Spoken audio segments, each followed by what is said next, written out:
চীনের আছে মহাপ্রাচীর, শাহরাস্তির আছে ওয়াকওয়ে। চাঁদপুর জেলার শাহরাস্তি উপজেলার ডাকাতিয়া নদীর পাড়ে নির্মিত হয়েছে চমৎকার একটি ওয়াকওয়ে। এটি ধীরে ধীরে পর্যটন কেন্দ্র হিসাবে গড়ে উঠেছে।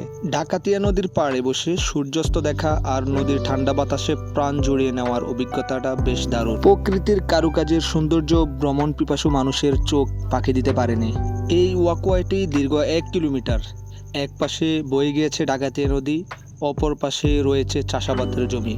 তাই তো ভ্রমণ পিপাসু মানুষেরা প্রতিনিয়ত ভিড় জমায়। ওয়াকওয়েটির নির্মাণ ব্যয় প্রায় ৩৯ কোটি টাকা। ওয়াকওয়ের ভিতরে গাড়ি প্রবেশ নিষেধ, কিন্তু ওয়াকওয়ের দুমাথায় রয়েছে গাড়ি পার্কিংয়ের সুব্যবস্থা। নদীর স্নিগ্ধ বাতাস, চারপাশের খোলা পরিবেশ আপনার মন ভালো করে দেবেই। ওয়াকওয়ের দুই মাথায় রয়েছে সুন্দর দুটা ব্রিজ, যা ওয়াকওয়ের সৌন্দর্যকে আরও বৃদ্ধি করেছে।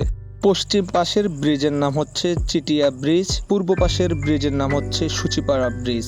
চিটিয়া ব্রিজের দুপাশে রয়েছে দুটা রেস্টুরেন্ট এবং শিশুদের জন্য শিশু পার্ক। নদীর পাড়ে বসে আড্ডা আর পছন্দের খাবার খাওয়ার জন্য এটি একটি দারুণ জায়গা।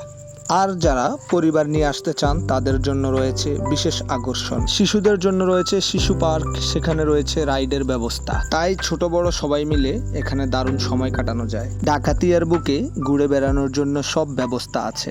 আপনি চাইলে স্পিরিট বোটে রোমাঞ্চকর রাইড নিতে পারবেন, অথবা ট্রলার ও নৌকা চড়ে নদীর মাঝখান থেকে শান্তভাবে ঘুরে আসতে পারবেন। বিকেলের পড়ন্ত রোদে নৌকা ভ্রমণ সত্যি এক অন্যরকম অনুভূতি।